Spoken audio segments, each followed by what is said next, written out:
இன்னைக்கு லஞ்சுக்கு variety rice தான் வந்து பிளான் பண்ணியிருந்தேன். மாங்காய் சாதம், தேங்காய் சாதம், புதினா சாதம் இந்த மாரி. என்னடா இத்தன சாதம்னு வந்து நினைக்காதீங்க. ஒரு 2 நாளைக்கு முன்னாடி ஒரு வளைகாப்பு ஃபங்ஷன் வந்து போயிருந்தேன். ஸோ அங்க போனோனே நெறைய வந்து வெரைட்டி ரைஸ் வச்சிருந்தாங்களா, பார்த்தோனே ரொம்ப டெம்ப்ட் ஆயிடுச்சு. வீட்டுக்கு வந்து கண்டிப்பா இதெல்லாம் செஞ்சாகணும் அப்படின்னு சொல்லிட்டு இன்னைக்கு ரெடி பண்ணிட்டு இருந்தேன். எங்க வீட்டு சைட்லலாம் பார்த்தீங்கன்னா, வளைகாப்பு பண்ற பழக்கம் வந்துட்டு கிடையாது. நாங்களே வந்து கிளாஸ் வளையல் வாங்கி போட்டுப்போம். இல்லைன்னா கடைக்கு கூட்டிட்டு போய் கண்ணாடி வளையல் போட்டு வீட்டுக்கு வந்து கூட்டிட்டு வந்துருவாங்க. ஸோ அதனால இதெல்லாம் எனக்கு எதுவுமே தெரியாது. எங்கேயாவது வளைகாப்பு ஃபங்ஷனுக்கு போனா தான் ஸோ இதெல்லாம் பண்றாங்க அப்படின்னே வந்து தெரியும்.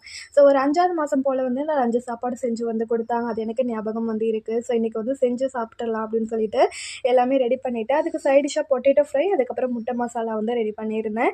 ஸோ சாப்பிட்டதுக்கப்புறம் தான் கொஞ்சம் திருப்தியாவே வந்து இருந்தது. அதுக்கப்புறம் உங்களுக்கு ஏதாச்சும் இந்த மாரி வந்து பிரெக்னன்சி டைம்ல சில அ இந்த மாரிலாம் பண்ணணும் அப்படின்னு சொல்லிட்டு இருக்கும் இல்லையா? ஸோ உங்களுக்கு அந்த மாரி ஏதாச்சும் இருந்துச்சு அப்படின்னா எனக்கு கமெண்ட் பாக்ஸ்ல கமெண்ட் பண்ணுங்க. நானுமே வந்து தெரிஞ்சுக்கிறேன்.